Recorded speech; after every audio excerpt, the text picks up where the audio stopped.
Forrest's in a unique position. First of all, he's right at the forefront of science fiction. He shook the hand of H.G. Wells, Arthur Conan Doyle, Ray Bradbury. I mean, you name it, Forrest was there.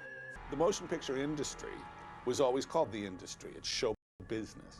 So all of this stuff like props and costumes and, you know, all the accoutrement making a movie was considered industrial waste. So it was trash, thrown away. And it was only real eccentrics like Bob Burns or Forrest Ackerman, people who were kooky, who were eccentrics, who saved this shit, because otherwise there'd be none of it around. Famous Monsters was very much aimed at young boys. So it had bad puns and along with the genuine admiration and respect for the genre, it also had a pretty healthy cynicism built in it. Because, you know, most fantasy films are shit, so, you know, I mean, even Forrest knows that. I don't remember the first time, absolutely not. I just was aware of it as a kid. I don't remember, honestly.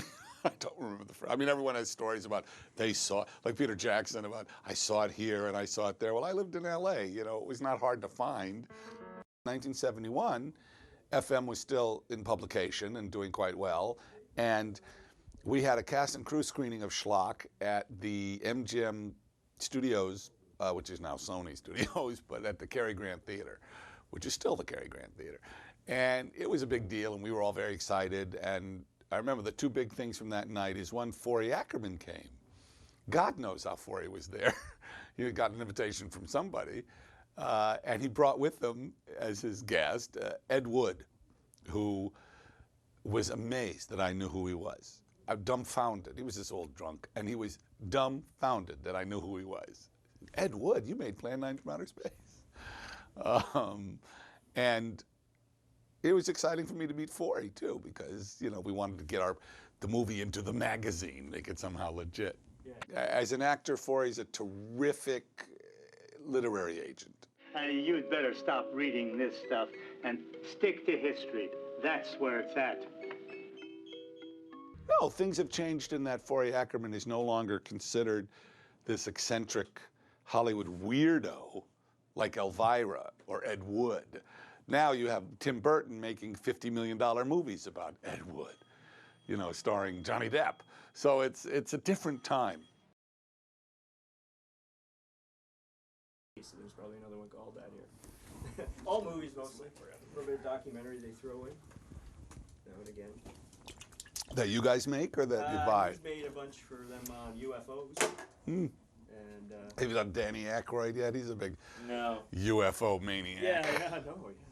I always think he's doing it ironically, though. Nah, he's into it. He's into that. He's into every conspiracy theory, every UFO, every ghost. Because I remember him coming on about Ghostbusters. Oh, he was. TV, and he had like photos of bodies floating. Yeah, he's totally insane. We're rolling in. Okay. Who am I talking to? You? Well, don't you want to be closer to the camera? Yeah, get a little closer. Ian, not a little, a lot. That's terrible, Ian. You got to be as high as the lens, or else I'm looking down. Well, let's see. No, you're not looking down, actually. I'm not. Okay. You're good. Let me just check for this. Why don't I believe that? Why don't I believe? I absolutely don't believe I'm not. Of course I'm looking down. You're looking a little bit down, which is good. Check it out. See, I'm looking a little bit down. Okay, fine. You don't want to be looking up. All right, since we're wrap our time, we'll just start. What do you want to know? Well, you know, the magazine eventually folded, and it came back, and then it folded again, and you know, in fact, John Landis and I tried to buy the name because at one point it was for sale, and we got together a bunch of people as a sort of a consortium. We thought, well, we'll revive the magazine ourselves, but I think in our legal investigations, it turned out that the name itself really didn't count for anything, and you weren't really getting anything but the name. You weren't getting any rights to anything, and it was way expensive, and so we didn't do it.